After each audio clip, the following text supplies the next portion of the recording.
सर्वांना जय भीम. मी आश्लेषा जाधव. सर्वप्रथम बहुजन संघटक या पेजचे जे लोक हे पेज चालवत आहेत, जे पदाधिकारी आहेत, या सर्वांचे मी आभार व्यक्त करते की देशातला सर्वात मोठा असा हा प्लॅटफॉर्म आहे. हे अत्यंत मोठं असं विचारपीठ आहे आणि आपणा सर्वांना माहित आहे, आपण सगळेजण परिचित आहोत की वर्षभर अजिबात न थकता हे जे सगळे पदाधिकारी आहेत बहुजन संघटकचे, हे वर्षभर अशा हा जो वैचारिक संगर आहे, हा जो वैचारिक जागर आहे, महापुरुषांच्या महानायकांच्या विचारांचा हा जागर हे घालत असतात.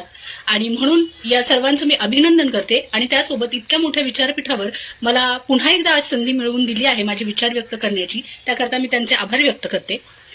उपस्थित आपणा सर्वांना, सर्व धम्म उपासक उपासिका, सर्व माझे बहुजन बांधव भगिनी जे इथे उपस्थित आहेत, या सर्वांना आजचा जो हा दिवस आहे, आज 25 डिसेंबर ह्या दिवसाचं महत्व काय, तर 25 डिसेंबर या दिवशी डॉक्टर बाबासाहेब आंबेडकर यांनी मनुस्मृतीचं दहन केलं, हे आपण सगळे जाणतो.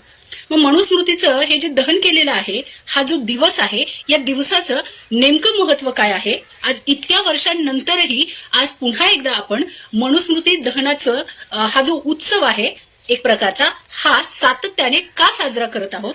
आणि सर्वात महत्वाची बाब अशी की हा जो मनुस्मृती दहनाचा दिवस आहे, हा दिवस आपण भारतीय स्त्रीमुक्ती दिन, त्याचसोबत मानव मुक्ती दिन म्हणून आपण का साजरा करत आहोत, का करणार आहोत. आणि वर्तमान स्थितीमध्ये पुन्हा एकदा आपल्याला पाठीमागे वळून इतिहासात का बघावं लागतंय, पुन्हा एकदा आपल्याला इतिहासाची चाचपणी का करावी लागणार आहे, हे आज आपण बघण्याचा प्रयत्न करणार आहोत. मी मगाशीच म्हटलं की ज्या माझ्या भगिनी इथे उपस्थित असतील, आहेत की नाही मला माहिती नाही, जे आहेत त्यांचं अभिनंदन आणि धन्यवाद. तर मी असं म्हणतेय की आजचा हा जो दिवस आहे तो आपण भारतीय स्त्री मुक्ती दिवस म्हणून साजरा करतो आहोत. म्हणजे मी काल याच पेजवर ज्या कालच्या आपल्या वक्त्या होत्या, त्यांनी अत्यंत सुंदर याच्यापूर्वीच मनुस्मृतीचं विश्लेषण केलेलं आहे. मनुस्मृतीचं विवेचन त्यांनी अत्यंत उत्कृष्टरित्या केलं, जे काल आपण जर उपस्थित असाल तर आपण बहुतेकांनी ते ऐकलं आहे.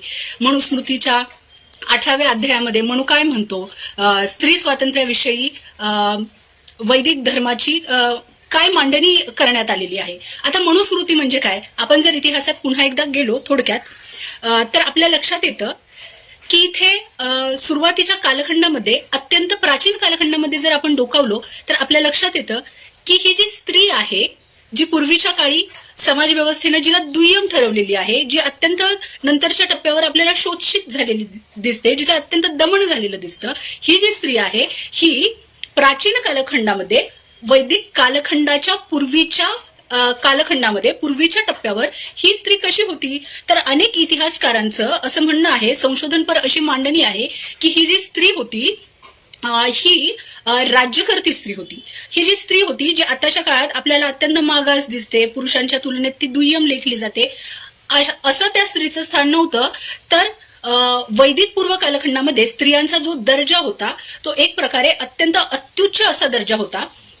जर आपण अनेक संशोधकांची जर मांडणी आपण वाचली तर आपल्या लक्षात येतं की अगदी शेतीचा शोध कोणी लावला, तर अशी मांडणी करण्यात आलेली आहे की शेतीचा शोध हा स्त्रीनं लावलेला आहे. म्हणजे स्त्री ही कशी होती वैदिक पूर्व कालखंडात, तर ती मुक्त होती. स्त्री ही कशी होती, तर स्त्री ही संशोधक होती, ती शास्त्रज्ञ होती, तिचं स्वतःचं स्वतंत्र अस्तित्व होतं. मग जेव्हा वैदिक कालखंड इथे निर्माण होतो, वैदिक कालखंडाचा इथे उदय होतो, या कालखंडात काय घडलेलं आपल्याला दिसतं, तर आपल्याला लक्षात घ्यावं लागतं की भारतीय उपखंडामध्ये जेव्हा बाहेरून आक्रमण करत काही टोळ्या येतात, ज्या परकीय अशा टोळ्या होत्या, या टोळ्या येतात, आर्यांची टोळी येते, इथे आर्य अनार्य संघर्ष होतो. आर्यांची टोळी आल्यानंतर इथे जे काही मुठभर आर्यवंशीय लोक आहेत, हे स्वस्वार्थासाठी इथे जी स्त्री आहे, समाजातला स्त्री नावाचा जो घटक आहे, या स्त्री नावाच्या स्वतंत्र अस्तित्व असणाऱ्या समूहाला आणि त्यासोबतच जो इथला कधी काळी मूळ आदिवासी म्हणता येईल, ज्याला काही लोक मूल निवासी म्हणतात, असा घटक म्हणता येईल, असा जो घटक होता, ज्याला अशा घटकाला शूद्र असं नाव देत स्त्री व शूद्र या दोहोंच्या दमनावर, शोषणावर आधारलेली मजबूत अशी एक धर्मव्यवस्था वैदिक कालखंडामध्ये निर्माण करताना दिसतात.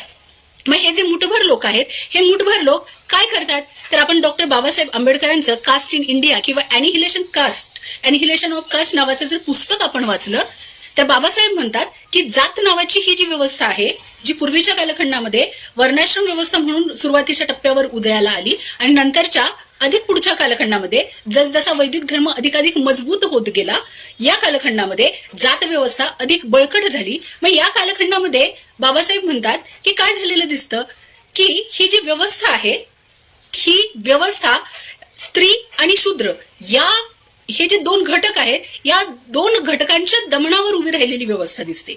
ही व्यवस्था कशी उभी राहते आणि ही व्यवस्था वर्षानुवर्ष इथे टिकून राहिलेली आपल्याला का दिसते, तर आपल्या लक्षात घ्यावं लागेल, आपल्याला हे जे व्यवस्थेचं राजकारण आहे, ही जी प्रस्थापित व्यवस्था आहे, जी वैदिक कालखंडात निर्माण झालेली व्यवस्था आहे, जी काही विशिष्ट समूहानं स्वस्वार्थासाठी स्ववर्चस्व गाजवण्यासाठी निर्माण केलेली वर्षानुवर्ष उभी राहिलेली ही जी व्यवस्था आहे, ह्या व्यवस्थेचं टिकण्याचं गमक कशात आहे, तर बाबासाहेब असं म्हणतात की आपल्याला जर जात व्यवस्था नावाची ही गोष्ट तोडायची असेल, जी अत्यंत जगातली सर्वात भयानक अहितकारक अशी बाब आहे, आपल्याला जर मानव्याचा इतिहास जर बदलायचा असेल, ज्या इतिहासाला जात व्यवस्थेनं काळीमा फासलेला आहे, हा जर इतिहास अमानव्याचा इतिहास जर आपल्याला बदलायचा असेल, आपल्याला जर समानतेच्या दिशेने जायचं असेल, आपल्याला जर इथे एक नवा आदर्श असा समानतावादी असा समाज घडवायचा असेल, तर काय करावं लागेल, तर इथला जो सर्वात शोषित वंचित घटक आहे, याचाच अर्थ इथला तळाला गेलेला सर्वात शोषित असा घटक म्हणजे इथल्या ज्या स्त्रिया आहेत, ह्या स्त्रिया नावाचा हा जो घटक आहे, ह्या स्त्रियांना ब्राह्मणी व्यवस्थेच्या राजकारणानं जे नियंत्रणात ठेवलेलं आहे, या स्त्रियांवर वर्षानुवर्ष जे लैंगिक नियंत्रण व्यवस्थेनं प्रस्थापित केलेलं आहे, या लैंगिक नियंत्रणातून ह्या स्त्रीला आपल्याला मुक्त करावे लागेल. आणि म्हणून बाबासाहेब जात व्यवस्थेचं निर्मूलन करण्यासाठी आंतरजातीय आणि आंतरधर्मीय विवाह करायला हवेत, अशी मांडणी करताना दिसतात. मग आंतरजातीय विवाह किंवा आंतरधर्मीय विवाह ही जी संकल्पना आहे, या संकल्पनेमागचं नेमकं राजकारण काय आहे हे आपल्याला समजून घ्यावं लागेल. आणि वर्तमान स्थितीमध्ये हे जे मुद्दे प्रकर्षाने पुढे येत आहेत आणि ज्याच्यावर बोलणं, ज्याच्यावर चर्चा करणं, ज्याच्याबाबत उहापोह करणं, ही आता जी आपली निकड बनलेली आहे असं मला वाटतं. आणि म्हणून आपण आजचा हा विषय घेऊन वर्तमानाशी याचा संबंध जोडून पाहतो आहोत, आणि जे की खूप गरजेचं आहे. मग ही जी स्त्री आहे, बाबासाहेब म्हणतात की आंतरजातीय विवाहांना आपण पाठिंबा द्यायला हवा. समाजामध्ये जेव्हा अधिकाधिक आंतरजातीय आंतरधर्मीय विवाह होतील, जेव्हा वर्ण संक्रमण होईल, जेव्हा रक्त संक्रमण होईल, जात संक्रमण होईल, जात शुद्धता नावाची अत्यंत बकवास भंपक अशी एक गोष्ट काही विशिष्ट समूहांनी आज तगायत मांडलेली आहे, या जर गोष्टीला तडा दिला तर नक्कीच जात व्यवस्था इथे धोक्यात येईल, संपुष्टात येईल आणि आपण तिचं उच्चाटन करण्यात यशस्वी ठरू. आताची जी स्थिती आहे, या जर स्थितीचा सध्याच्या वर्तमानकालीन परिस्थितीमध्ये आजूबाजूला घडणाऱ्या राजकारणाचा जर आपण पाठपुरावा केला, जर आपण याची चिकित्सा केली, तर मित्रांनो, बंधूंनो, बहिणींनो, मैत्रिणींनो, ज्या इथे उपस्थित आहेत नाहीयेत, तर आपल्याला लक्षात येतं की बाबासाहेबांनी मनुस्मृती प्रतिकात्मकरित्या जाळून आणि नंतरच्या कालखंडामध्ये राज्यघटना देऊन भारतीय संविधानामध्ये अनेक कलमांच्या द्वारे, मग ते मूलभूत हक्क असतील, फंडामेंटल राईट्स, मार्गदर्शक तत्व असतील, या विविध संविधानात अंतर्भूत असणाऱ्या विविध कलमांच्या द्वारे, ज्याच्यावर आधारित कायदे बनवता येतील, अशा तत्वांच्या द्वारे त्यांनी भारतातली जी स्त्री आहे, जी सगळ्यात जातवर्गातली आहे, सर्व समूहातली आहे, अशा स्त्रीला काही विशेष अधिकार दिलेले आहेत. स्त्रियांसाठी काही खास तरतुदी केलेल्या आपल्याला दिसतात. बाबासाहेब फक्त मनुस्मृती ही प्रतिकात्मकरित्या तिचं दहन करून थांबत नाही, तर बाबासाहेब त्यांना अपेक्षित असणारा स्त्री स्वातंत्र्याचा जो विचार आहे, ह्या विचाराला प्रत्यक्ष आकार देण्याचं काम भारतीय संविधानाची निर्मिती करून करताना दिसतात. मग मनुस्मृतीचा आपण उल्लेख करतो आहोत. बाबासाहेब मनुस्मृती जाळतात ती नेमकी कशासाठी आणि आमच्या स्त्रियांचे याच्याशी काय संबंध आहे, ही मनुस्मृती आमच्या स्त्रियांसाठी नेमकी काय घातक होती आणि अजूनही ती कशी घातक आहे, हे जर आपण बघितलं तर आपल्या लक्षात येतं की ही जी मनुस्मृती आहे, जी वैदिक कालखंडाच्या नंतरचा एक टप्पा येतो, ज्या कालखंडामध्ये ब्राह्मणी धर्म अत्यंत बळकट होतो, या कालखंडामध्ये मनुस्मृतीसारख्या कायदे संहितांची इथं निर्मिती केली जाते आणि ह्या ज्या कायद्यांच्या संहिता आहेत या कायद्यांच्या संहिता इथल्या स्त्रियांचं नेमकं समाजात स्थान कसं असावं याचं वर्णन करताना दिसतात. हे कायदे बंधनकारक करताना दिसतात, सक्तीचे करताना दिसतात. मनुस्मृती स्त्रियांना काय सांगते तर मनुस्मृती स्त्रियांबद्दल असं म्हणते की स्त्री ही स्वातंत्र्यासाठी अजिबात पात्र नाहीये. मनुस्मृतीचे जर आपण काही अध्याय बघितले, जे की मी यापूर्वीच म्हटलं की काल जे एक व्याख्यान झालं या व्याख्यानामध्ये ज्या इथे व्याख्यात्या होत्या त्या व्याख्यात्यांनी अत्यंत विस्तृतपणे याचं विवेचन केलेलं आहे. त्यामुळे पुन्हा एकदा मी विशिष्ट अध्यायांकडे जाणार नाही. एकंदरीत आपण मनुस्मृतीचा आढावा घेतला तर आपल्या लक्षात येईल की मनुस्मृती असं सांगते की स्त्री ही जी आहे ही माणूस नाहीये, तर ही जी स्त्री आहे हा जो एक घटक आहे, ही जी एक चीज वस्तू आहे, ही फक्त समाजातल्या समाज व्यवस्थेतल्या आणि त्यातही वर्ण वर्चस्वशाली असणाऱ्या पुरुषाच्या उपभोगाचं स्त्री ही केवळ एक साधन आहे. स्त्री ही काय आहे तर स्त्री ही स्वतंत्र अस्तित्व जिचं स्वतंत्र अस्तित्वच असू शकत नाही अशी जनावरा समान असणारी एक पशु आहे असं मनुस्मृती म्हणते. मनुस्मृतीचे जर आपण अध्याय बघितले तर आपल्याला धक्का बसतो की स्त्रियांचं मानव्य अत्यंत हीन पातळीला जाऊन हे मनुस्मृती लिहिणारे मनुस्मृतीचे जे कोणी लेखक होते ज्यांना म्हणू असं म्हटलं जातं, यांनी जे काही आपल्या त्या ग्रंथामध्ये गरळ ओकलेली आहे स्त्रियांविषयी ती जर आपण वाचली ऐकली तर आपल्याला धक्का बसू शकतो. समाजात आपल्या समाजामध्ये ज्या अनेक जातवर्गातल्या स्त्रिया आहेत, विशिष्ट वर्णातल्या अनेक वर्णातल्या स्त्रिया आहेत, विविध स्त्रिया आहेत, ह्या स्त्रियांना मनुस्मृतीमध्ये धर्मव्यवस्थेने स्त्रियांबाबत काय विचार मांडलेले आहेत याबाबत अद्यापही पुरेशी माहिती नाहीये. आणि म्हणून जेव्हा ही माहिती मला असं वाटतं की या स्त्रियांना समाजात असणाऱ्या सर्व वर्गातल्या स्त्रियांना जेव्हा मनुस्मृती स्त्रियांबाबत काय मांडणी करते हे जेव्हा राजकारण लक्षात येईल तेव्हा हा जो बाबासाहेबांचा समानतेचा जो संघर्ष आहे जो आपण घेऊन पुढे चाललेलो आहोत, समानतेचा हा रथ आहे, समानतेची ही जी लढाई आहे, हा जो संघर्ष आहे जो घेऊन सातत्याने आपण लोक चाललेलो आहोत, हा जो आपला संघर्ष आहे या संघर्षामध्ये असे अनेक अपरिचित अज्ञात याच्यापासून कोसो दूर असलेले घटक आहेत, ज्या अनेक स्त्रिया आहेत ज्या अद्यापही या संघर्षात सामील झालेल्या नाहीयेत. जेव्हा या स्त्रिया मनुस्मृतीबाबत जागृत होतील, मनुस्मृतीतले विचार काय आहेत हे जेव्हा त्यांना समजेल आणि मनुस्मृतीत असणारे हे जे विचार आहे त्याचा वर्तमान स्थितीशी काय संबंध आहे हे राजकारण जेव्हा या स्त्रियांच्या लक्षात येईल आणि जेव्हा ह्या स्त्रिया या बाबासाहेबांच्या संघर्षामध्ये सहभागी होतील, सावित्रीच्या आणि ज्योतिबांच्या वाटेने त्या जेव्हा वाटचाल करतील तेव्हा खऱ्या अर्थाने बाबासाहेबांनी उभारलेला हा जो संघर्षाचा इतका मोठा गाडा आहे तो नक्कीच यशस्वीरित्या पुढे गेल्याशिवाय राहणार नाही असं मला वाटतं. मग आता जसं की आपण म्हणतोय की मनुस्मृती काय करते तर स्त्रियांना जनावर म्हणते, ही मनुस्मृती स्त्रियांना शेती असं म्हणते, जी पुरुषांच्या उपभोगाचं केवळ साधन आहे असं समजते. 19व्या 18व्या 19व्या शतकात जर आपण डोकावलो इतिहासाच्या तर आपल्याला लक्षात येतं की 19व्या शतकातला जो भारत आहे हा अत्यंत इथल्या स्त्रियांचा या शतकातला जर दर्जा बघितला तर आपल्या लक्षात येतं की या कालखंडामध्ये स्त्रियांची स्थिती अत्यंत खालावलेली आपल्याला दिसून येते.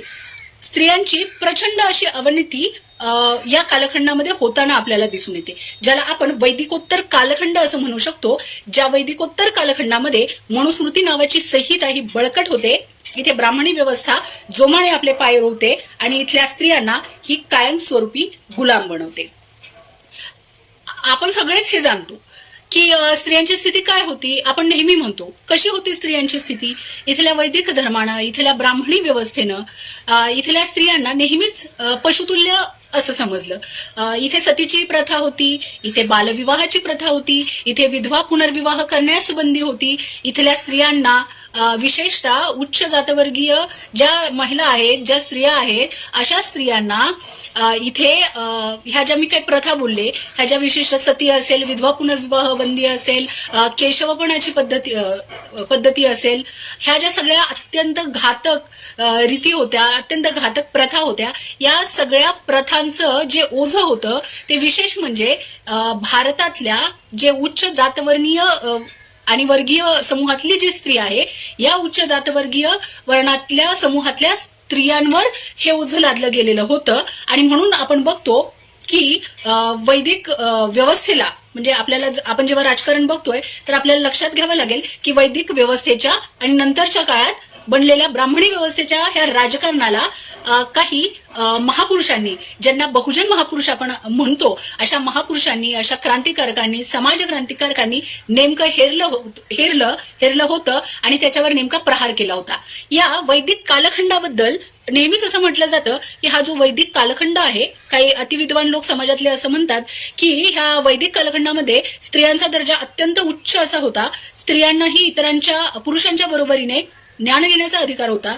मग त्यामध्ये ते काही गार्गी, मैत्रेयी, लोपामुद्रा अशी काही विशिष्टच अशी ठराविक उदाहरणंही देताना दिसतात. परंतु या कालखंडामध्ये जर आपण बघितलं तर स्त्रियांचा दर्जा हा नक्कीच पुरुषांच्या बरोबरीचा नव्हता. तर स्त्रिया ह्या समाजात दुय्यम दर्जाच्या होत्या, त्या दुय्यम स्थानावर होत्या. आणि त्यासोबतच या ज्या स्त्रिया होत्या, या स्त्रिया वैदिक कालखंडाने महत्वाची बाब, महत्वाचं राजकारण जे महापुरुषांनी हेरलं ते म्हणजे स्त्री नावाचा हा जो घटक आहे, या स्त्री नावाच्या घटकाचं दमन करतानाच मनुस्मृती नावाची बाब, ब्राह्मणी व्यवस्था नावाची बाब किंवा जी वैदिक कालखंडात घडणारं जे राजकारण आहे, हे राजकारण नेमकं काय करतं तर स्त्री नावाचा समाजातला जो घटक आहे, ह्या समाजातल्या घटकाला केवळ लैंगिकरित्या नियंत्रणातच ठेवत नाहीत, त्यांच्यावर जाचक सक्तीची बंधनच घालत नाहीत, तर स्त्री नावाचा हा घटक एकत्र येऊ नये म्हणून प्रत्येक स्त्रियांना त्या त्या जातीनुसार, त्या त्या समूहानुसार, त्या त्या वर्गानुसार वेगळं करून, विभक्त करून परस्परांपासून त्यांचा संबंध संपवताना दिसतात. उच्च जातवर्णातल्या ज्या स्त्रिया आहेत, या समूहातल्या ज्या स्त्रिया आहेत, या स्त्रियांवर जर आपण बघितलं राजकारण तर ह्या उच्च जातवर्ण वर्गातल्या स्त्रियांवर वेगळ्या प्रकारची बंधनं लादलेली आपल्याला दिसून येतात. जसं की मी असं म्हटलं की विधवा विवाह असतील, सतीची चाल असेल, ह्या ज्या प्रथा होत्या, ह्या प्रथा कोणासाठी होत्या तर सरसकट ह्या प्रथा सर्वच धर्मातल्या जातीतल्या स्त्रियांसाठी नव्हत्या, तर विशिष्ट ज्यांना उच्च असं म्हटलं गेलं, तथाकथितरित्या ज्यांना सवर्ण म्हटलं गेलं, अशा स्त्रियांवर ह्या प्रथा लादल्या गेल्या. ज्या खालच्या स्त्रिया होत्या, ज्या कनिष्ठ समूहातल्या स्त्रिया होत्या, ज्या दलित वर्गातल्या स्त्रिया होत्या, या दलित वर्गातल्या स्त्रिया ह्या कशा होत्या तर मग ह्या स्त्रिया लैंगिक दृष्टीने मुक्त होत्या का तर नाही. जेव्हा उच्च जात वर्गातल्या, उच्च समूहातल्या ज्या स्त्रिया आहेत यांच्यावर शुद्ध रक्त नावाची ही जी संकल्पना आहे,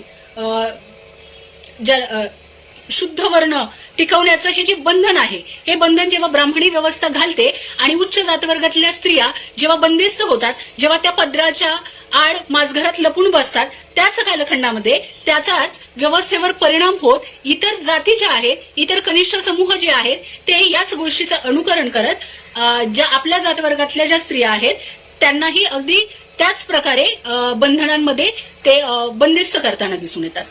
मग आता ही उच्च जातवर्गातली जी स्त्री आहे, ही स्त्री कशी आहे, हिच्यावर नेमकं मनुस्मृतीनं, इथल्या व्यवस्थेनं काय अन्याय, अत्याचार केलेला आहे आणि तो कशासाठी केलेला आहे, स्त्री नावाची ही गोष्ट हिचं नेमकं दमन का केलेलं आहे, ह्या राजकारणाला सर्वात प्रथम कोणी ओळखलं असेल तर आणि ब्राह्मणी व्यवस्थेवर जर सगळ्यात पहिला प्रहार जर कोणी केला असेल तर ते म्हणजे तथागत भगवान गौतम बुद्धांनी.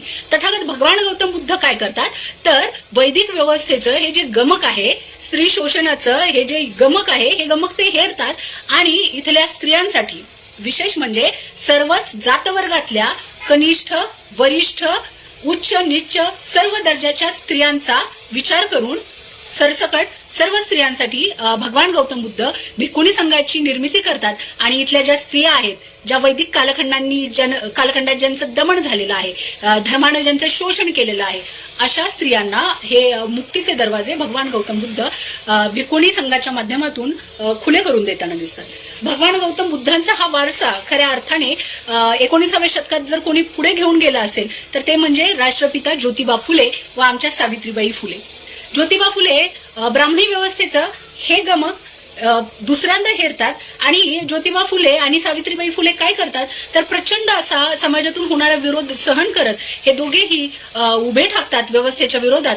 आणि सर्वात प्रथम तुम्ही जर फुल्यांचं जीवन कार्य बघितलं तर लक्षात येतं आणि हे लक्षात येईल आपल्या की राष्ट्रपिता ज्योतिबा फुले हे काळाच्या किती पुढे होते किंवा ते अत्यंत, ज्याला आपण आजच्या भाषेत स्मार्ट म्हणता येईल, अत्यंत ते स्मार्ट होते की व्यवस्था नेमकं नेमकी कशावर आधारलेली आहे हे जे इतरांना समजलं नाही ते त्यांना समजलं, फुल्यांना ते समजलं. आणि म्हणून फुले काय करतात तर फुले घरदार, जात, धर्म, समाज ह्या कशाचीही पर्वा न करता सगळ्यांना लाथ मारून फुले बाहेर येतात. आणि 1848 साली ते पुण्यामध्ये स्त्रियांसाठी, मुलींसाठी आणि त्यातही सर्वात खालच्या जातीच्या महारमांगांच्या मुलींसाठी ते पहिली शाळा काढतात. आणि इथल्या ज्या शोषित, अत्यंत सर्वात दबलेल्या घटकातल्या वंचित अशा समूहातल्या ज्या अत्यंत वंचित स्त्रिया आहेत त्यांच्यासाठी ते ज्ञानाची कवाडं खुली करून देताना आपल्याला दिसतात. फुल्यांचं, बुद्धांचा हा वारसा फुले पुढे घेऊन जातात. फुले एवढ्यावरच थांबत नाहीत. जे आपण मगाशी सगळं बोललो आहोत की जी उच्च जातवर्गातली जी स्त्री आहे, जी अत्यंत कठोर, अत्यंत जाचक अशा बंधनांमध्ये वर्षानुवर्ष भरडली गेलेली आहे, अशा स्त्रियांना शोषणमुक्त करण्यासाठी पुढच्या टप्प्यावर राष्ट्रपिता ज्योतिबा फुले चक्क मित्रांनो केशवपणाची जी पद्धती होती ही बंद करावी यासाठी पुण्यात तळेगाव ढमढेरे येथे ढाव्यांचा संप घडवून आणतात. फुले एवढ्यावरच थांबत नाहीत, तर ही जी उच्च जातवर्गातली स्त्री आहे, जी ब्राह्मण स्त्री आहे, ह्या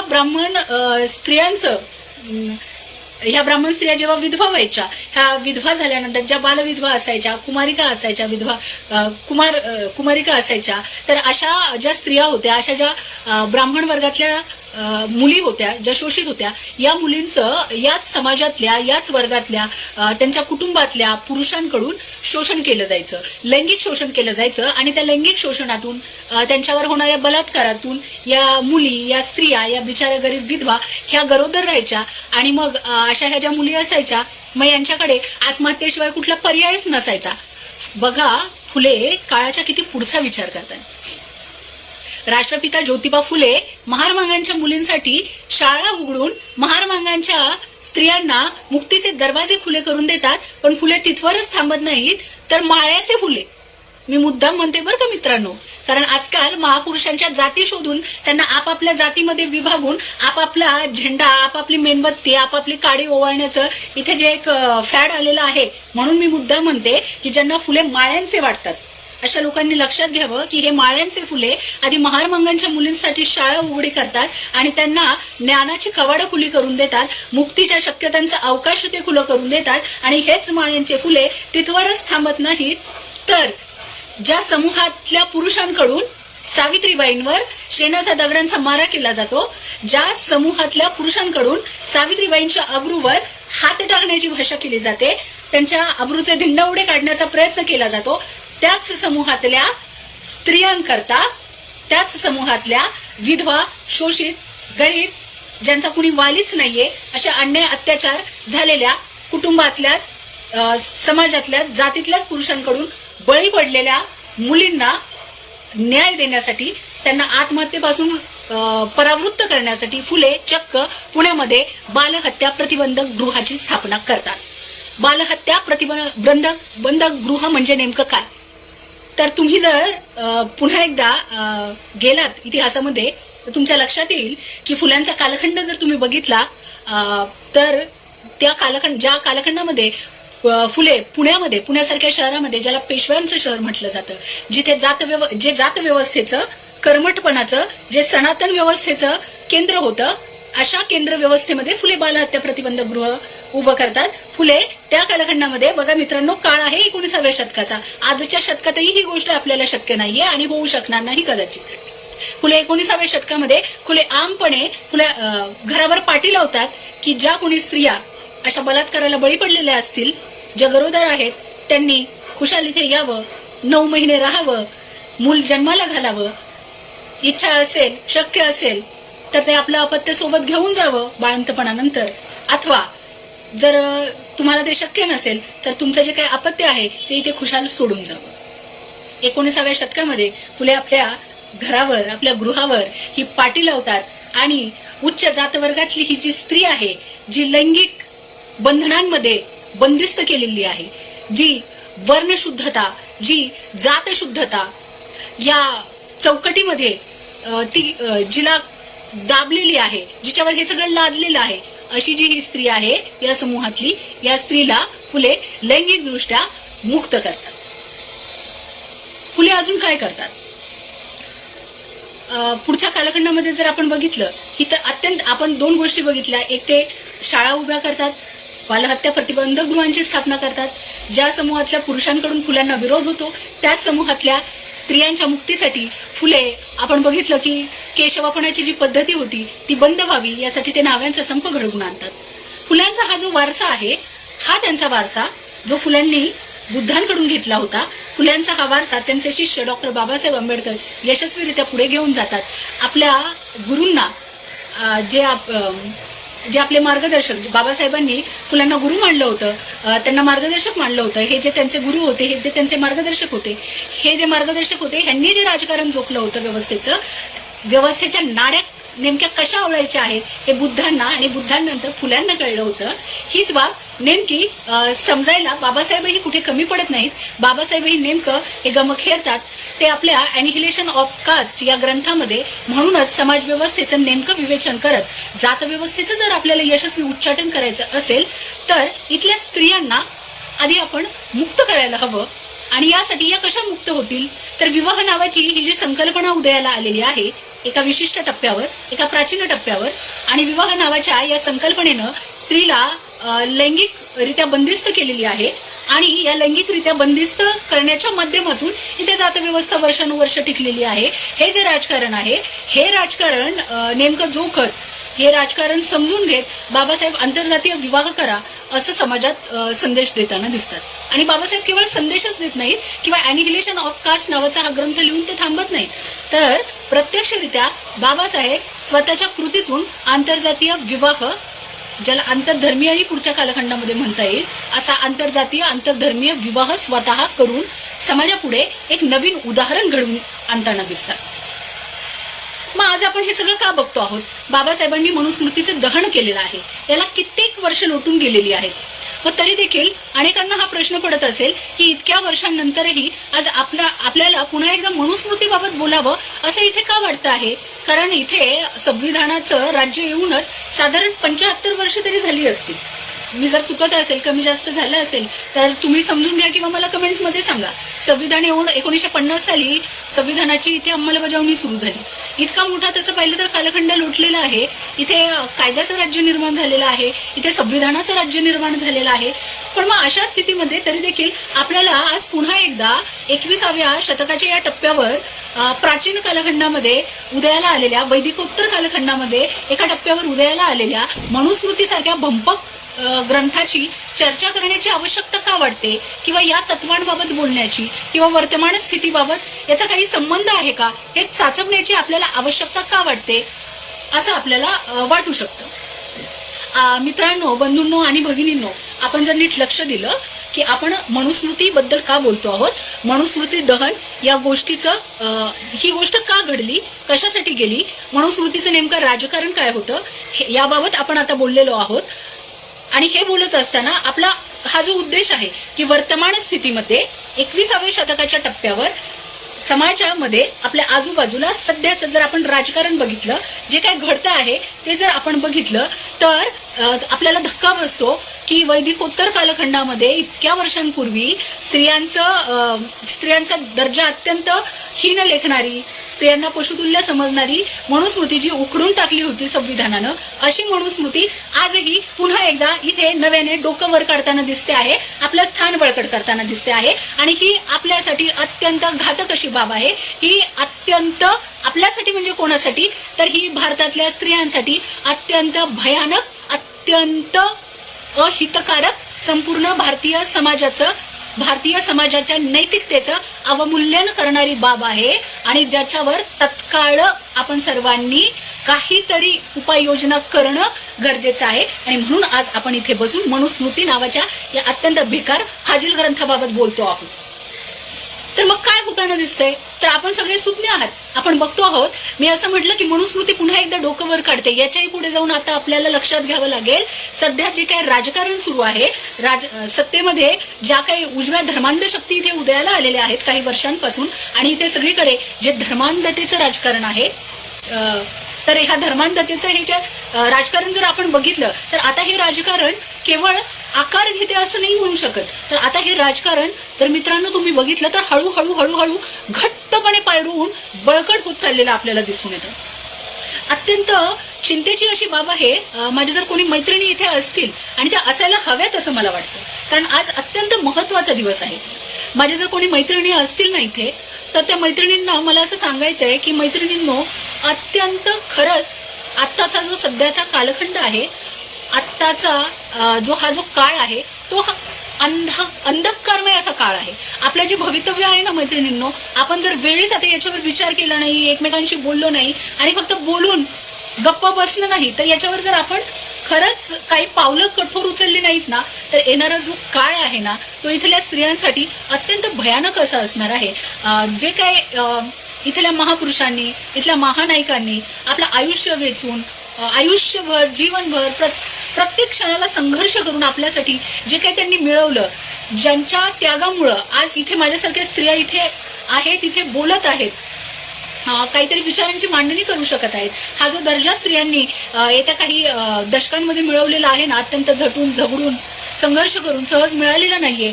महापुरुषांनी आपलं रक्त आटवलंय, घाम गाळलेला आहे. हे सगळं व्यर्थ जाणार आहे जर आपण वेळेस सावध होणार नसू. आजूबाजूला घडणारं जर राजकारण नेमकं काय आहे हे जर आपण बघितलं तर आपल्या लक्षात येईल की आपल्याला माहिती पण नाहीये आणि मनुस्मृती दिवसेंदिवस बळकट करण्याचे प्रयत्न मनुस्मृतीचे शिलेदार इथे करताना दिसत आहेत आणि त्यांचे प्रयत्न अत्यंत प्रामाणिक आहेत आणि आपण कुठेतरी कमी पडतो आहोत. तुम्ही बघा मित्रांनो, आता सध्या जे काही समाजामध्ये एक मुद्दा खूप येतोय पुढे, ज्याच्याविषयी कायदा वगैरे बनवा असं म्हटलं जाते, ज्याला लव्ह जिहाद नावाचा असा ही जी एक संकल्पना आहे, लव्ह जिहाद नावाची ही संकल्पना जी उजव्या शक्तींकडून मांडण्यात येत आहे. तर असं सध्या म्हटलं जाते की लव्ह जिहाद ही जी म्हणजे आता ही नेमकी संकल्पना ही जी काय आहे, ज्याबद्दल मांडलं जाते हे त्यांनाच माहिती की जे याला विरोध करतात. कारण जे अभ्यासक आहेत, जे कार्यकर्ते आहेत, अशा कोणालाही लव्ह जिहाद नावाची संकल्पना खरंच समाजामध्ये अस्तित्वात आहे या गोष्टीवर अजिबात विश्वास नाहीये. समाजातल्या विशिष्ट धार्मिक समूहाला टार्गेट करत सध्याच्या टप्प्यावर या विशिष्ट समूहाला पुढे करत लव्ह जिहाद नावाच्या काहीतरी भंपक अर्थहीन संकल्पना इथे आणल्या जात आहेत. त्याच्यावर रोज खळबळ केली जाते आणि या माध्यमातून आंतरधर्मीय विवाह करण्यावर बंदी घाला हे राजकारण इथे खेळलं जाते. आणि मित्रांनो लक्षात घ्या, जेव्हा असं म्हटलं जातं की आंतरधर्मीय विवाह कायदा आणण्यात यावा, जेव्हा असं म्हटलं जातंय तेव्हा त्याच्या पुढचा जर कुठला टप्पा असेल तर तो असणार आहे की आंतरजातीय विवाह कायदा, आंतरजातीय विवाहावर बंदी घालणाराही कायदा यावा, हा याच पिक्चरचा असं म्हणावं लागेल. हा जो सध्या पिक्चर इथे उभा राहिला आहे या पिक्चरचा हा पुढचा पार्ट असणार आहे. आणि जेव्हा असं म्हटलं जाते की आता आंतरधर्मीय आणि आंतरजातीय विवाह करण्यावर बंधनं आणायला हवीत, याचाच अर्थ बाबासाहेब जे म्हणतात, संविधान जे असं म्हणतं की इथला प्रत्येक माणूस, प्रत्येक व्यक्ती, ती स्त्री असो की ती पुरुष असो, या व्यक्तीला स्वतःच्या आयुष्याचा जोडीदार, सहजीवनाचा साथीदार निवडण्याचं संविधानानं स्वातंत्र्य दिलेलं आहे. बाबासाहेब असं म्हणतात की आपल्याला जर समानतेच्या दिशेनं जायचं असेल, आदर्श असा बळकट असा समाज निर्माण करायचा असेल, तर आपल्याला आंतरधर्मीय आणि आंतरजातीय विवाह करावे लागतील, अशी मांडणी बाबासाहेब एका बाजूला करतायत आणि संविधानामध्ये प्रत्येकाला व्यक्ती स्वातंत्र्य मिळवून देत आहेत. आणि अशा स्थितीमध्ये आताच्या टप्प्यावर पार्लमेंटमध्ये, विधानसभेमध्ये सरळ संविधानाच्या नाकावर टिचून आंतरधर्मीय विवाहावर बंदी करणारा आणि पुढच्या कालखंडामध्ये जो अजून स्पष्ट झालेला नाही, लवकरच येईल, आंतरजातीय विवाहाला बंदी घालणारा कायदा करा, अशी मागणी, असा आग्रह जोरदारपणे पुढे येताना दिसतो. आपण जर बघितलं आजूबाजूला घडणाऱ्या येत्या काही दिवसांमध्ये, काही महिन्यांमध्ये घडणाऱ्या काही गोष्टींचा जर आपण नेमका विचार केला की हे सगळं काय आहे, तर आपल्या लक्षात येतं की इथल्या ज्या धर्मांध शक्ती आहेत, या धर्मांध शक्ती आता आपल्याला असं म्हणावं लागेल की संविधानाच्या डोक्यावर पाय देऊन या उभ्या राहिलेल्या आहेत. मी म्हणतेय की संविधानाच्या डोक्यावर ह्या धर्मांध शक्ती पाय देऊन उभ्या राहिलेल्या आहेत. आणि आता कुठल्याही क्षणी, माझ्या मैत्रिणींनो, मित्रांनो, बंधूंनो, भगिनींनो, आता कुठल्याही क्षणी जे आपलं संविधान आहे, जे प्रत्येक माणसाला सन्मानानं जगण्याचं स्वातंत्र्य मिळवून देतं, अधिकार मिळवून देतं, स्त्रीला माणूस पण मिळवून देतं. असं जे संविधान आहे, जे आम्हाला हवं आहे, जे आमच्यासाठी गरजेचं आहे, ज्याच्यामुळे आमचा उद्धार होणार आहे, ज्याच्यामुळे वंचित घटकांना मुख्य प्रवाहात येता येणार आहे, ज्यामुळे बाबासाहेबांचं समानतेचं स्वप्न पूर्ण होणार आहे, असं जे हे संविधान आहे, हे जे संविधान आता कुठल्याही क्षणी बुडण्याची शक्यता निर्माण झालेली आहे. हे आपल्याला लक्षात घ्यावं लागेल. आणि ही अत्यंत भयानक अशी बाब आहे आणि ही धोक्याची अशी घंटा आहे. आजूबाजूला घडणाऱ्या ज्या घटना आहेत आणि ह्या घटनांचं सातत्यानं जे काही विश्लेषण केलं जाते, मग ती मीडिया असेल, काही राजकारणी लोक असतील, सातत्यानं ह्या घटनांना धर्मांध शक्ती विशिष्ट समूहाशी, धर्माशी, जातीशी जोडण्याचा जो प्रयत्न करत आहेत आणि इथे जे राजकारण खेळत आहेत धर्मांधतेचं, या राजकारणाकडे आपल्याला वेळीच लक्ष द्यावं लागेल. काही महिन्यांपूर्वी आपण जर बघितलं तर दिल्लीमध्ये एका मुलीची हत्या केली. हे प्रकरण खूप गाजतंय. काय नाव तिचं? पूजा वालकर ना. एका मुलीची हत्या झाली, जिचे बरेच शरीराचे 35 तुकडे केले आणि ते त्या गुन्हेगाराने इकडे त्या मुलीला अत्यंत अमानुषरित्या मारलं वगैरे. हे प्रकरण घडल्यानंतर मित्रांनो आणि मैत्रिणींनो, इथे काय प्रकारचं राजकारण वळण घेताना दिसतं याच्याकडे आपल्याला गांभीर्याने बघावं लागतं. जेव्हा हे पूजा वालकरचं प्रकरण घडलं, यानंतर पूजा वालकर नावाची ही जी भगिनी होती, ही जी मुलगी होती, ही मुलगी जिला अत्यंत अमानुषपणे मारलं, या अमानुष क्रौर्याने भरलेल्या ह्या घटनेचा, ह्या कृतीचा निषेध करण्यापेक्षा, या गोष्टीचा निषेध करण्यापेक्षा, याची निंदा करण्यापेक्षा, गुन्हेगाराला शिक्षा व्हावी याबाबत बोलण्यापेक्षा इथे सातत्याने गुन्हेगार कुठल्या जातसमूहातला आहे यावरच अधिक प्रकाश टाकण्यात आला. तुम्ही जर पूजा वालकरचं हे जर प्रकरण पाहिलं तर तुमच्या लक्षात येईल, अत्यंत गांभीर्याने जर थोडंसं पाहिलं तर भारतामध्ये घडणारं पूजा वालकरचं अत्यंत क्रूर असं वाटणारं हे पहिलं प्रकरण नव्हतं. जे लोक पूजा वालकरचे 35 तुकडे झाले, या 35 तुकड्यांबाबत इतके हळहळ व्यक्त करतात आणि नक्कीच यात शंकाच नाही, हे अत्यंत निंदनीय, अत्यंत म्हणजे क्रौर्याची परिसीमा गाठणारं असं प्रकरण आहे.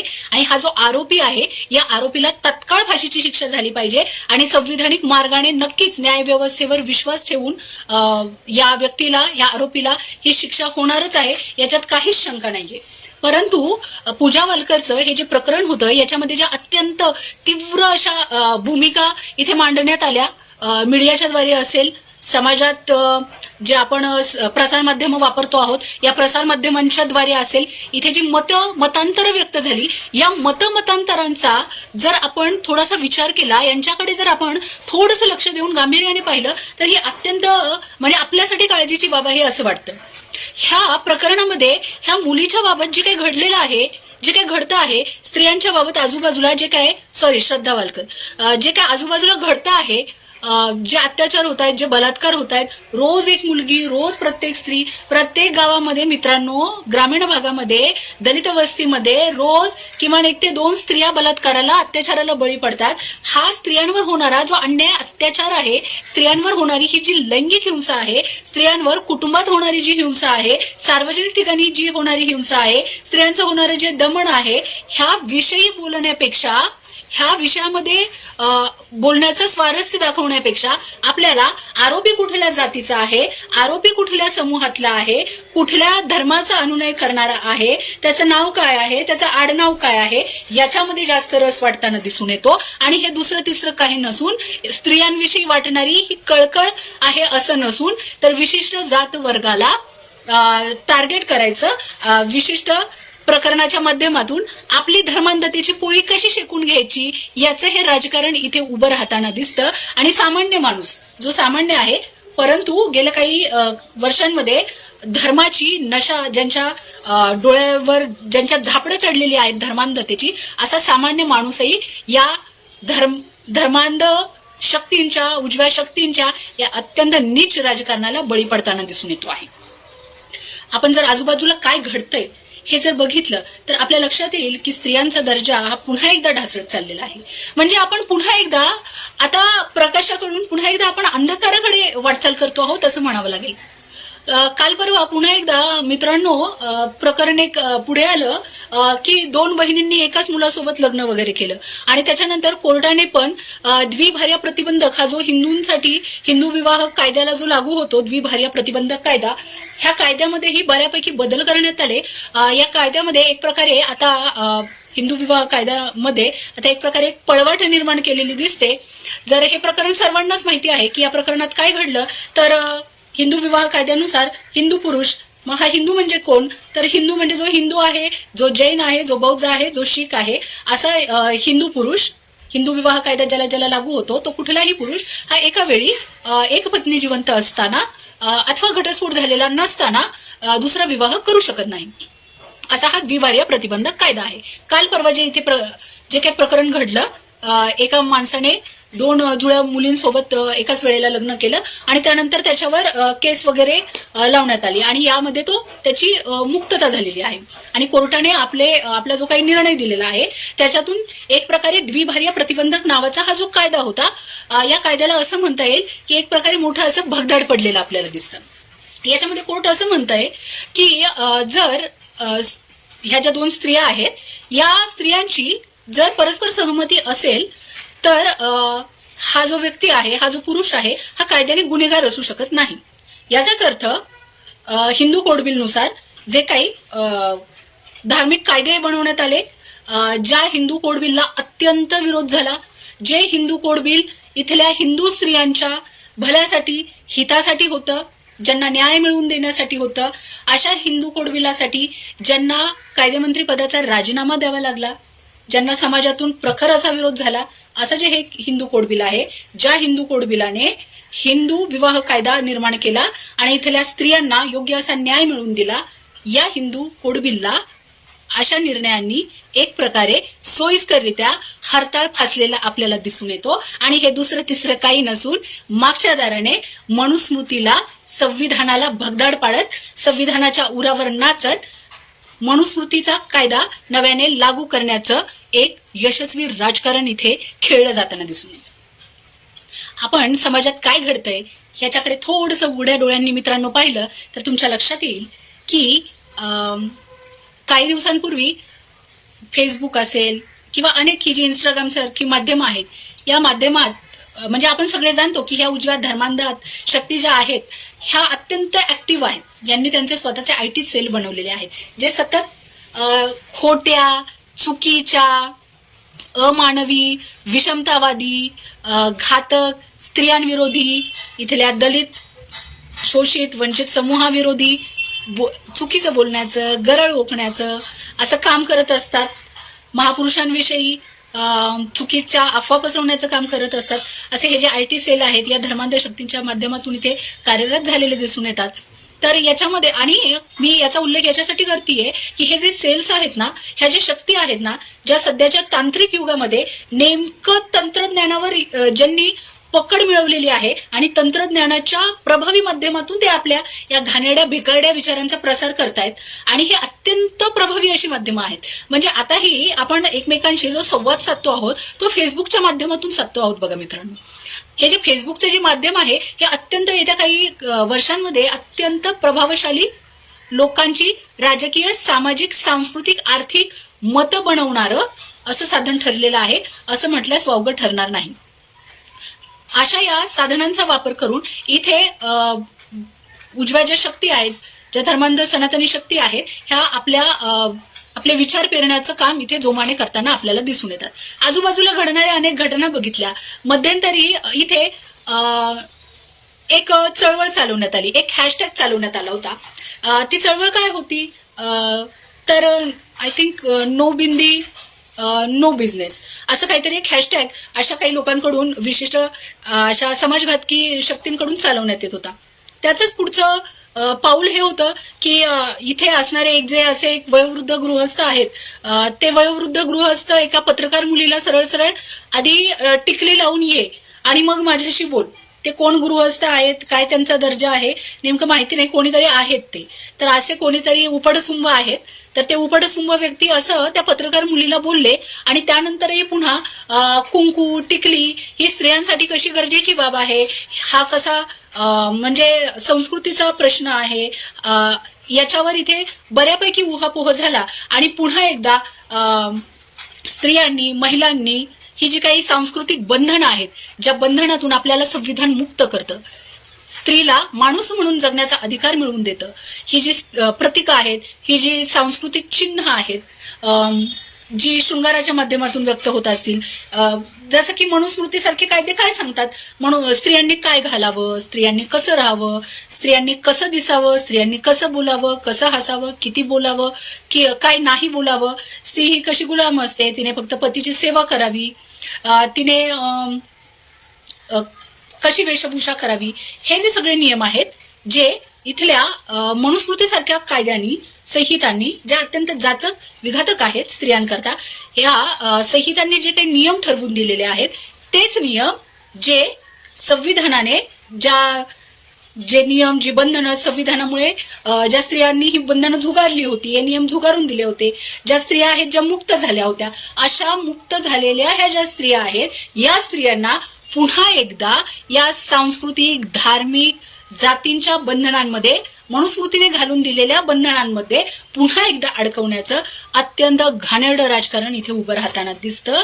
आणि अत्यंत खेदाची बाब ही की ज्या स्त्रियांकरता, ज्या उच्च जातसमूहातल्या स्त्रियांकरता महापुरुषांनी आयुष्याच्या शेवटपर्यंत संघर्ष केला, ज्या उच्च जातवर्गातल्या स्त्रियांकरता फुल्यांनी बालहत्या प्रतिबंधक गृह उभारली, ज्यासाठी त्यांनी ज्यांनी शिव्या खाल्ल्या लोकांच्या, ज्यांनी दगडगोट्यांचा मारा सहन केला, ज्या स्त्रियांना त्यांचे अधिकार मिळावेत, पुरुषांकडून त्यांचं शोषण, दमन होऊ नये, व्यक्ती म्हणून तिला जगता यावं म्हणून अत्यंत कडवा असा विरोध सहन करत वेळ प्रसंगी स्वतःच्या कायदेमंत्रीपदाचा ज्यांनी राजीनामा दिला, ज्यांना प्रचंड असा मनस्ताप झाला, तरीही ज्यांनी हिंदू कोड बिल लिहिलं आणि इथल्या स्त्रियांवर अनंत उपकार केले, विशेषतः इथल्या उच्च जातवर्गीय स्त्रियांवर ज्यांनी अनंत असे उपकार केले, अशा डॉक्टर बाबासाहेब आंबेडकरांचं हे जे संविधान आहे, हे संविधान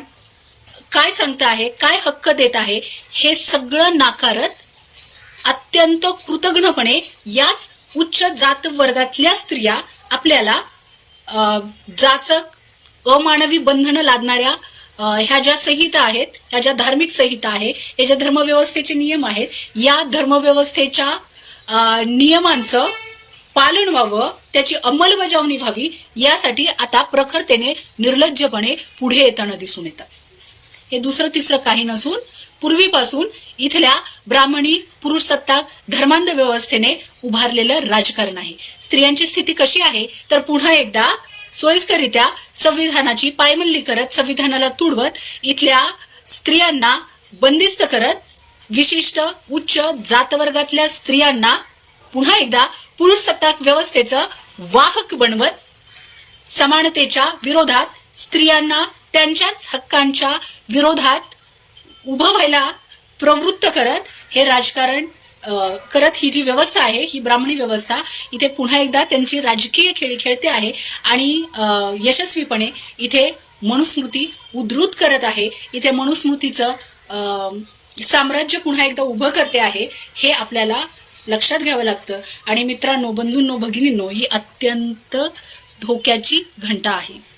राजकारणात जे काही सध्या चाललेलं आहे, आज स्त्री मुक्ती दिन आहे, राजकारणात जे काही सध्या चाललेलं आहे ते जर आपण बघितलं, मी असं म्हटलं की ब्राह्मणी व्यवस्था अत्यंत चलक आहे, अत्यंत. त्यांनी स्त्रियांना कधीच एकत्र येऊ दिलेलं नाही. प्रत्येक स्त्रीला तिच्या जातवर्गामध्ये बंदिस्त केलेलं आहे, परस्परांपासून विभक्त केलेलं आहे. प्रत्येक स्त्रीला आपले हितसंबंध वेगळे आहेत असं नेहमी वाटतं, त्यामुळे सर्व जातवर्गातल्या समूहातल्या स्त्रिया या एकत्र येऊ शकत नाहीत आणि त्या मनुस्मृतीच्या विरोधात उभ्या ठाकत नाहीत.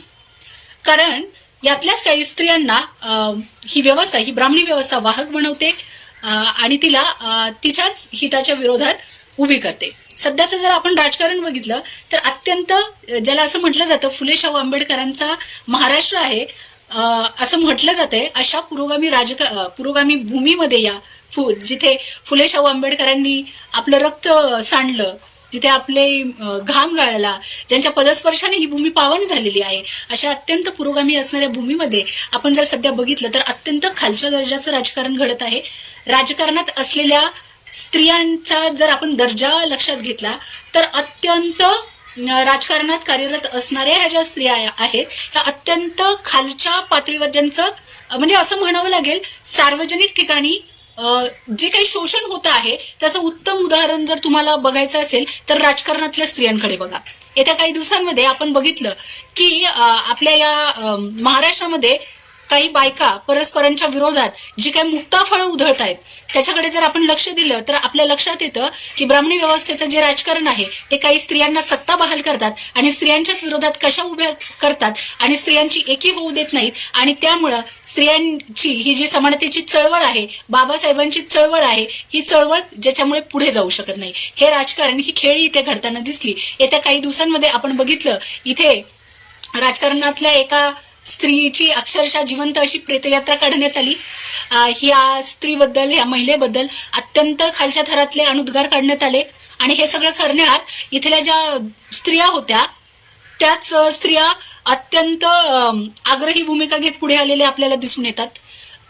याचाच अर्थ स्त्रियांना, म्हणजे मी जे बोलते की स्त्रियांना एकत्र येऊ द्यायचं नाहीये, स्त्रियांना त्यांचे हित कशात आहे हे समजू द्यायचं नाहीये. स्त्रिया जर एकत्र आल्या, इथला जो दाबलेला शूद्र आहे, ज्याला शूद्र म्हटलं गेलं, असा जर वर्ग इथे एकत्र आला तर काय होईल, तर इथे पुन्हा एकदा बाबासाहेबांनी हा जो काही क्रांतीचा जो त्यांचा आपण म्हणतोय हा जो गाडा आहे जो आपल्याला पुढे घेऊन जायचा आहे, हा गाडा आपल्याला कसा पुढे न्यायचा आहे, तो विशिष्ट समूहाला न्यायचा आहे का, तो विशिष्ट जातीला न्यायचा आहे का, तर नाही. इथला जो वंचित शोषित घटक आहे, ज्या वंचित शोषित घटकामध्ये स्त्रिया नावाचा घटक अत्यंत महत्वाचा आहे. या स्त्रिया आणि समाजात असणारा, ज्याला शूद्र असं म्हटलं गेलेलं आहे, जो शोषित आहे असा जो घटक आहे, ज्या घटकाच्या दमनावर व्यवस्था उभी आहे, या दोन घटकांनी जर इथल्या व्यवस्थेविरुद्ध एकत्र येत जर यशस्वीपणे बंड पुकारलं तर बाबासाहेबांचा हा जो क्रांतीचा गाडा आहे हा झपाट्याने पुढे जाईल आणि धर्मांध शक्तींचे जे काही मनसुबे आहेत ते नक्कीच उधळून लावले जातील आणि इथे समानतेवर विश्वास असणारा बळकट असा नवीन भारतीय समाज, नवी भारतीय व्यवस्था इथे जन्माला येईल. आणि हे या लोकांना नको आहे आणि म्हणून यांनी जे काही ह्यांचे मनुस्मृतीत सांगितलेले जे डावपेच आहेत हे डावपेच खेळत पुन्हा एकदा इथल्या स्त्रीला जातीनुसार विभागलेला आहे, एकमेकींच्या विरोधात व्यवस्थेनं यांना उभं केलेलं आहे. आणि आपण बघितलं की पुन्हा एकदा आपल्याला हेच म्हणावं लागतं की जर आपण सगळी काही उदाहरणं बघितली, स्त्रियांनी टिकल्या लावाव्यात, स्त्रियांनी विशिष्ट कपडे परिधान करावेत, ह्या रंगाचे कपडे घालावेत, ह्या रंगाचे कपडे घालू नयेत, इथपर्यंत धर्मांध शक्ती प्रत्येक माणसाच्या, प्रत्येक व्यक्तीच्या वैयक्तिक, खाजगी, अति खाजगी आयुष्यामध्ये आता हस्तक्षेप करत आहेत. बंधूंनो, भगिनींनो, उपासक उपासिकांनो, मला असं वाटतं की आपला 1 तासापेक्षा जास्त वेळ होऊन गेलाय. मला हेच इथे जाता जाता सांगायचं आहे की या संविधानाने प्रत्येक माणसाला, प्रत्येक व्यक्तीला, मग स्त्री असेल पुरुष असेल, जन्माला येणाऱ्या प्रत्येक व्यक्तीला अत्यंत प्रतिष्ठितपणे जगण्याचं स्वातंत्र्य, प्रतिष्ठितपणे जगण्याचे हक्क उपलब्ध करून दिलेले आहेत. आणि असं असताना इथे काही ज्या शक्ती आता नव्याने सत्तेवर आलेल्या आहेत आणि ज्या केवळ राजकीय सत्तेवर आलेल्या नाहीयेत, तर ज्यांनी आमचं सामाजिक जनजीवन, आमचं सांस्कृतिक जनजीवन जे काय आहे ना हे ढवळून टाकलेलं आहे. आमची सगळ्यांची अगदी मन जी आहेत ना, समाज म्हणून आम्ही सगळे जे एकत्र येत होतो ना, ही ओळख हे लोक पुसून टाकत आहेत. आमची मनं या लोकांनी कलुषित करून टाकलेली आहेत.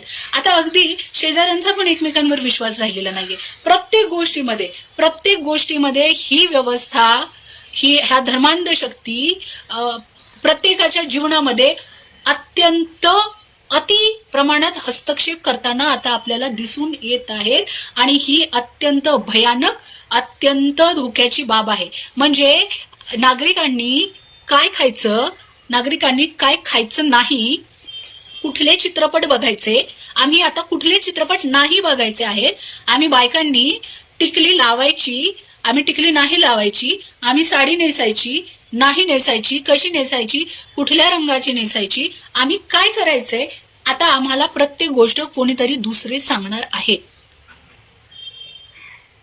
ही अत्यंत अत्यंत म्हणजे हे जे मला असं वाटतं आधुनिक नागरी समाज जो असतो, ह्या आधुनिक नागरी समाजामध्ये जो नागरिक असतो तो झपाट्याने नैतिक विकास करत गतिशीलपणे पुढे जात असतो. जो आधुनिक नागरी समाज असतो, या आधुनिक नागरी समाजामध्ये जोराने परिवर्तन होत असतं. नवीन नवीन सामाजिक मूल्यांचा स्वीकार हा आधुनिक नागरिक समाज करत असतो. अशा स्थितीमध्ये इथे पुन्हा एकदा आधुनिकता, नागरी समाज, नागरिकत्व, संविधानाची मूल्य, लोकशाही, व्यक्ती स्वातंत्र्य, अभिव्यक्ती स्वातंत्र्य हे सगळं नाकारत इथे पुन्हा एकदा निषिद्ध ठरलेली, घातक असलेली, समाजद्रोही असणारी, देशद्रोही, देशविघातक असणारी अशी मनुस्मृती, अशी धर्मस्मृती, असे धर्माचे जाचक नियम लादण्याचा इथे प्रयत्न केला जात आहे. हे प्रयत्न आपल्याला वेळीच रोखावे लागतील. यासाठी आपल्याला त्रास होईल. कदाचित याच्यामध्ये ह्या ज्या शक्ती आहेत ह्या अत्यंत भयानक आहेत. यांच्या हाती सत्ता आहे.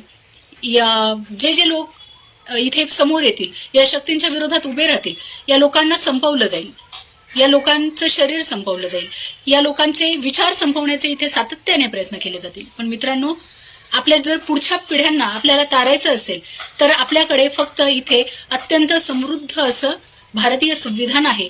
हे भारतीय संविधान जर आपल्याला जपायचं असेल, आपल्याला जर आपलं स्वातंत्र्य अबाधित ठेवायचं असेल, फुले शाहू आंबेडकरांचा हा महाराष्ट्र, हा समृद्ध महाराष्ट्र, त्यांच्या विचारांनी हिरवागार झालेला असा हा जो महाराष्ट्र आहे, हा जर आपल्याला असाच समृद्ध ठेवायचा असेल तर आपल्याला या धर्मांध लोकांचे मनसुबे उधळून लावावे लागतील. त्यासाठी आपल्याला हे राजकारण नेमकेपणाने समजून घेत, नेमकेपणाने जोखत पुढे यावं लागेल. या गोष्टींना आपल्याला वेळोवेळी विरोध करावा लागेल. संविधानाने दिलेली जी स्वातंत्र्य आहेत, जी तत्व आहेत, जे अधिकार आहेत, या अधिकारांचा आपल्याला पुरेपूर वापर करावा लागेल. या कोणालाही भीक न घालता जे आपले विचार आहेत, जे महापुरुषांनी दिलेले विचार आहेत, जी महापुरुषांच्या विचारांची मांडणी आहे, ती आपल्याला करावीच लागेल. आजच्या या स्त्रीमुक्ती दिनाच्या, या मानवमुक्ती दिनाच्या अत्यंत मंगलमय अशा दिवसाच्या क्षणी आपण अशी प्रतिज्ञा करूयात की येणारा काळ हा कितीही भयानक, अंधकारमय असला तरीही हे जे आमचं संविधान आहे, हे जे आमचं भारतीय संविधान आहे, जे अत्यंत कष्टानं बाबासाहेबांनी उभं केलेलं संविधान आहे. काही नालायक लोक असं म्हणत असतात की हे कॉपी पेस्ट केलेलं आहे. ह्या आड्यांनी, नालायक मूर्ख जनावरांना संविधान म्हणजे काय, ते कुठल्या परिस्थितीत, कशा प्रकारे, किती अपार मेहनतीने बाबासाहेबांनी केवळ आणि केवळ एकट्याने कसं निर्माण केलेलं आहे, याची या कृतज्ञ, नालायक, बेशरम लोकांना अजिबात कल्पना नाहीये. अत्यंत कष्टानं उभं केलेलं हे संविधान, ज्यामुळे काही दिवसातच बाबासाहेबांचं महापरिनिर्वाण झालेलं आहे. असं अत्यंत मेहनतीने उभं केलेलं, जगातलं सर्वश्रेष्ठ असणारं, इथल्या प्रत्येक व्यक्तीला, मग तो कुठल्याही लिंगाचा असो, जातीचा असो, धर्माचा असो, श्रीमंत असो, गरीब असो, भिकारी असो, कुणीही असो, अशा प्रत्येक व्यक्तीला त्यांचे अधिकार मिळवून देण्याची, त्यांच्या अधिकारांची हमी देण्याचं हे जे संविधान आहे, हमी देणारं हे जे संविधान आहे, हे संविधान आपल्याला जपायचं आहे. बाबासाहेबांनी अत्यंत कष्टाने हे संविधान उभारलेलं आहे. मित्रांनो, या संविधानालाच आता हरताळ फासला जातोय आणि थोड्या दिवसांनी हे संविधान बदलून टाकत नवीन स्वरूपात एक मनुस्मृती इथे आता नव्यानं येऊ पाहती आहे. दाराच्या पलीकडे ती उभी आहे आणि ती दार ठोठावते आहे. आपल्याला ह्या शत्रूला वेळीच थांबवायचं आहे आणि आपल्याला हे आपलं संविधान प्रत्येकाच्या स्वातंत्र्याची हमी देणारं, प्रत्येकाला मानव्य मिळवून देणारं, प्रत्येकाला माणूस म्हणून ताठमानेने जगण्याचं स्वातंत्र्य हमी देणारं हे स्वातंत्र्य, जे माझ्या समाजासाठी, व्यक्ती म्हणून माझ्यासाठी, प्रत्येकासाठी, समाजासाठी आणि विशेष म्हणजे माझ्या देशासाठी अत्यंत आवश्यक आहे. हे संविधान जपण्याची आपण आजच्या या मंगलमय क्षणी आपण अशी प्रतिज्ञा करूयात, आपण असा निर्धार करूयात आणि मनुस्मृती लादण्याचा हा जो प्रयत्न आहे, ही जी कटकारस्थानं आहे, ही नेमकेपणाने ओळखत माझ्या मैत्रिणींनो, माझ्या बहिणींनो, ह्यांचे हे डाव आपण यशस्वीपणे उधळून लावूयात. काहीही झालं तरी अशी आपण शपथ घेऊयात आणि आज आपण इथे थांबूयात. पुन्हा एकदा माझ्या सर्व भावांना, बहिणींना, मित्रांना, मैत्रिणींना ज्यांनी इथे आपला वेळ दिला, इथे उपस्थित राहिले, मला ऐकलं. काही बोलत असताना माझ्याकडून काही गोष्टी कदाचित चुकीच्या, जसं की मला कोणीतरी सांगितलं की पूजा वालकर नाही तर श्रद्धा वालकर नाव आहे, तर असं काही घडलं असेल तर तुम्ही समजून घ्याल. इतके आपण सुज्ञ आहात, आपण इथे मला वेळ दिलात त्याबद्दल मी आपली आभारी आहे. मी आपले आभार व्यक्त करते. त्यासोबतच पुन्हा एकदा आपल्याला या स्त्री मुक्ती दिनाच्या, या भारतीय मानव मुक्ती दिनाच्या आपणा सर्वांना खूप खूप शुभेच्छा देते. त्यासोबत बहुजन संघटकचे जे पदाधिकारी आहेत त्या सर्वांचे मी अत्यंत आभार व्यक्त करते, ज्यांनी मला पुन्हा एकदा इतक्या मोठ्या प्लॅटफॉर्मवर बोलण्याची संधी उपलब्ध करून दिली. एवढं बोलून मी आता थांबते. पुन्हा एकदा सर्वांना क्रांतिकारी, स्वाभिमानी, जय भीम.